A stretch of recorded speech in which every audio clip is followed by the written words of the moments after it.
B wacu B wacu B umwe w'umuhanzi nage ngiya biyemezi B bamufata nabi. Yes sir, shout out to my nigga Betray. What's up, man? Betray.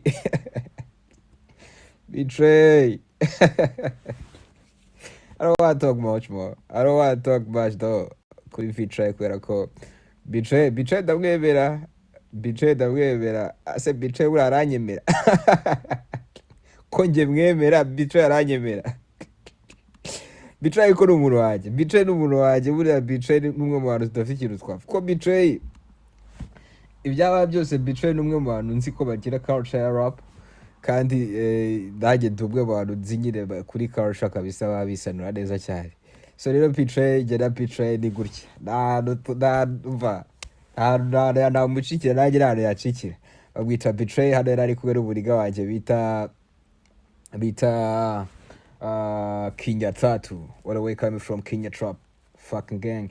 So ndabakunda cyane abaniga muri Kenya Trap, abaniga muri Russian Music, abaniga muri gang yose. Betray, kuva kuri Betray kugera kuri Abel Kenya Tattoo, kuzamuka kuri ba Diesel Raz, kagera kuri aba 396 warabizi cyane. Kenya Tattoo arabizi cyane. Kenya Tattoo Abel, what's up man? So Abel numwe mu bantu ntabwo njya ngira ibintu byinshi byo kuvuga kuri Abel, kubera ko Abel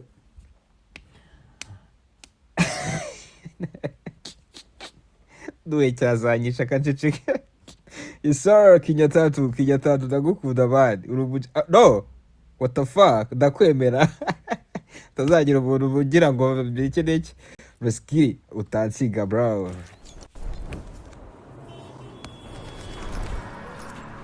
Whoa, that's Betray on the street, man. I don't know that is a musisi walai. Hey, I really like this shit.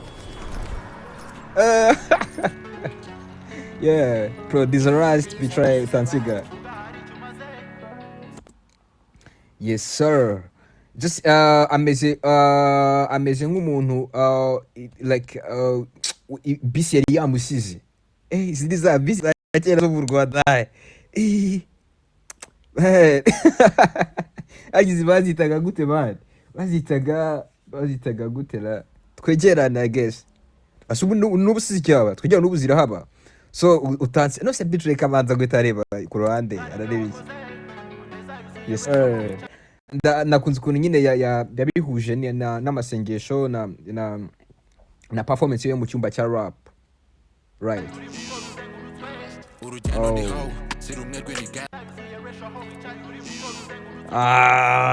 Akagoti karimo karabwejagura. Kiri gute?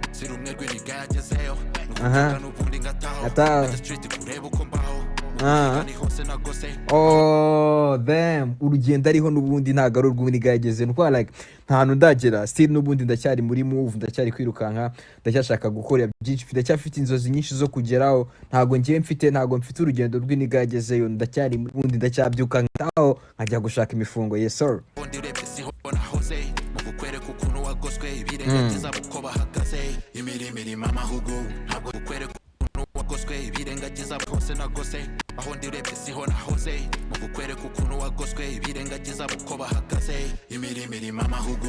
Aho ndi njye ubu ntago ariko ntahariho nahoze bro. Ahantu turi kano kanya ntago ariho ahantu twahoze. Like we've been somewhere and we are just ahandi hantu right now.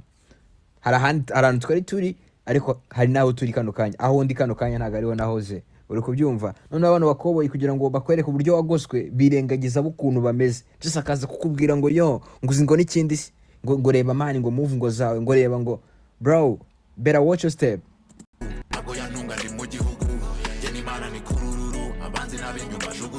Oh, irango feraniso. Oh wow man, nk'ukuntu uyu muniga agira creativity munuza muri patriotism. Like kuri icyo kintu Betray nta muntu babihiganwa bro, nubwo mwashaka kubigana ntiwamurusha. Ibaze ko no ku ngofero baranditseho 250 Rwanda. ko bahagaze imirimo amahugu ntabwo yantunga ndi mu gihugu ntago bishoboka kabisa bro, imirimo irimo amahugu uri mu Rwanda ntibishoboka, nukugendera ku nzira ziri straight abanzi n'abinyuma jugujugu ntabwo naryama navuganye nawe ndi ku murongo ndi gusubiza babuze impamvu n'abana ntago naryama navuganye nawe ndi ku murongo ndi gusubiza man, just like kuvuga ntago nshobora kuryama ntavuganye n'Imana bro, ntago nshobora kuryama ntabwiye Imana ibintu ndi kunyuramo, kubera ko ndabizi neza ko ibintu byose ndimo biri under the control of God. ndi mu bisubizo get out of way uvuga hari icyo maze babuze impamvu n'abana ndi mu bisubizo get out of way babuze impamvu batakimbona bro, babuze impamvu nananiranye, narabananiye bro, ntabwo ushobora kumbona mu bintu bwose bashaka kumbonamo, no ntabwo bishoboka. Impamvu babuze impamvu uzana ibyo wakoze ameza yuzuye resho aho wicaye uri gukora uzengurutse ihene bagiye kuyita ku meza uno munsi turafungura ihene se bari kubaga. Bitre nakubwiye ngo Bitre n'umwe mu bantu bagira ibitekerezo muri creativity. Hari ihene bagomba kubaga. Ese ubundi uravuga hari icyo umaze bro? Banzuzani wakoze iki muri industry kugira ngo just twemere ko we basi byo kuvuga hari icyo bimaze cyangwa se hari icyo wakoze iki? Wowe twereke ibintu wakoze bro. uzana ibyo wakoze ameza yuzuye resho aho wicaye uri gukora uzengurutse utansiga turagenda utansiga iyo ngozi utansiga uru rugendo utazansiga utansiga turagenda utansiga.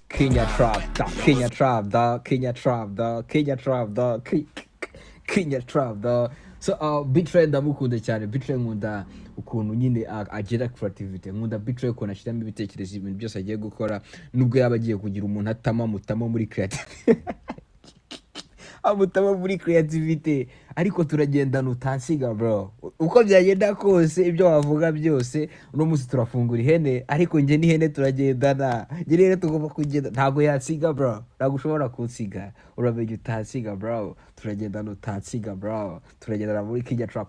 Nushaka kumenya neza Bitre ukuntu ari umuniga uri straight, uze kureba ikiganiro nakoze kuri Trenches TV, ndi kumwe na Bitre kuri telefone. Nashaka kumubaza ukuntu nturi mwiza, image new version nturi mwiza ukuntu izaba imeze. Arambwira ati bro, twebwe ntabwo dufite umwanya wo kujya kuvuga amagambo runaka uri bwumvugagira ubwoba, twe turagutamo kandi mu kinyabupfura. Kenya Trap ni kazi ni kinyabupfura. Shout out to you man. Ndi muri refresh nyereye nkire 28 muri PJ nahoze ni busy ubundi easy nasize mvuze ko bishize ndi muri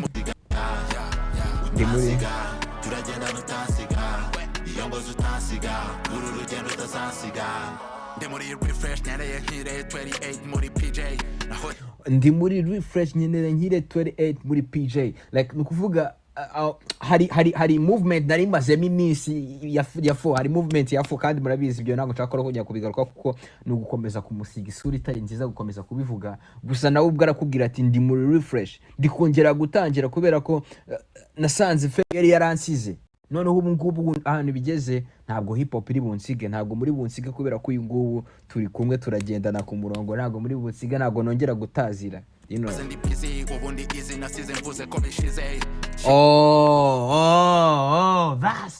That's what I wanted from the beginning. Yeah, ibi bintu nibyo bintu nashakaga kuva ku itangiriro. Nashakaga ko Bitre avuga ko bishize, nashakaga ko Bitre byagenze gute. Bitre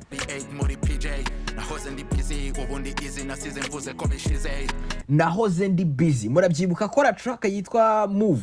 Mwiza kureba reaction nakoze kuri track yitwa Move ni gangster. No, apana Move ni gangster.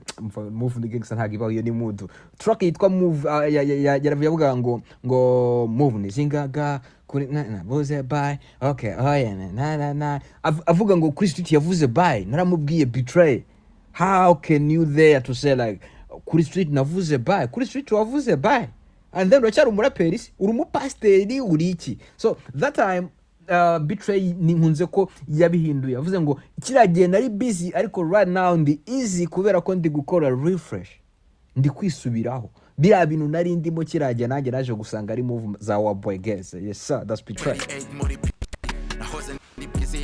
Ubundi easy. Yeah.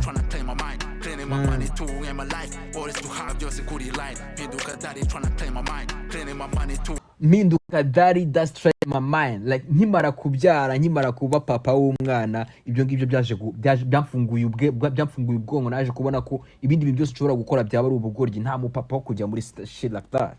Ndi daddy w'umwana and then ni mukwanda wa Waboy Guess. Ntabwo byari gukunda kiragiye nyimara guhinduka daddy, naje kubona ko bira bintu byari for kiza cya Betray riga kandi Betray ibintu abikora neza. Betray bisabwa byose kuri line mpinduka daddy trying to claim my mind, cleaning my money too in my life, boys too hard byose kuri line mpinduka daddy trying to claim my mind, cleaning my money too in my life, boys too hard like come on no rush, clean my money too in my life. Like ntabwo nzongera kurya amafaranga atari clean. Right now Betray afite ama endorsement. Betray niyo muhanzi w'umuraperi right now uri gukora ikintu cyitwa ama road show yo mu tubari mu night club muri Kigali menshi kurusha abandi baraperi bose. Kubera iki? That thing that I told you, street ikeneye Betray uri clean, ikeneye kuguha amafaranga mandi abantu barayafite, amafaranga yo guha Betray barayafite, and then Betray dufite kano kanya niwo Betray go kurya amafaranga. Kandi urabona Betray atameze neza, urabona Betray gisa nkuko yasaga akiri muri bakimwambika amakanzu n'amashipo. Right now Betray yarahindutse, kandi Betray yahindutse mu buryo bwiza, yabyanga yabyemera yabinyangira yabinkundira. Betray ari Betray nashakaga ko abawe. Betray ari Betray uri right, Betray wakano kanya ni Betray uri clean, ni Betray papa kamba. Uyu nguyu niwe Betray nashakaga. You know what I'm saying? Utansiga uramenye genda gake mbandega. I'm okay kuri vision mfite plan nachirinze na 609 I'm okay kuri vision mfite map nachirinze na 609. Yeah, nachirinze na gang. Uri kubyumva? Nachirinze na gang. Ubu ngubu meze fresh sana, ntacyo mfite no mu cyumba cya rap narakubise, ntacyo wazumbaza. Mva mu batindi na high love barahindutse nkabona vuye amaso magaze mva mu batindi na high love barahindutse nkabona vuye amaso. Bro, nukuvuga ngo hudumvamo mu bajimvamo like baranyanze barahindutse, ni nk'abantu na high love ni nkabona vuye amaso. Baravuga ngo umwami akuvura amaso kayamukanurira, amwe mini umunyarwanda umukiza amaso akayagukanurira. Ni nko kuvuga like hari abantu na high support right now barahindutse nibo bashaka kundwanya. Back to the topic of 2006. Like that shit, man.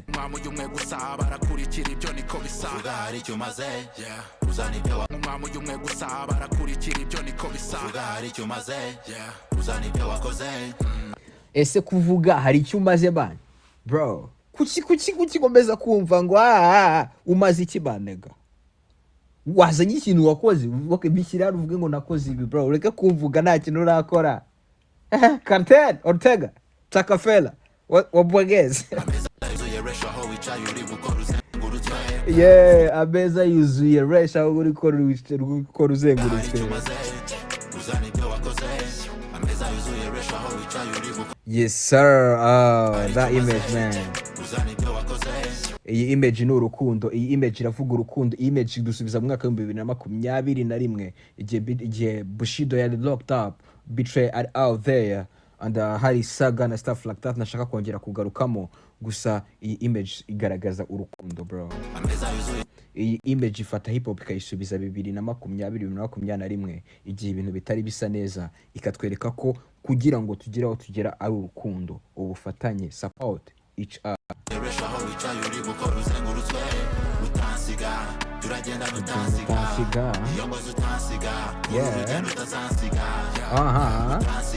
Yeah.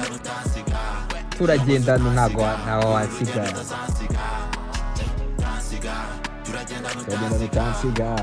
Image y'urukundo bro, image y'urukundo.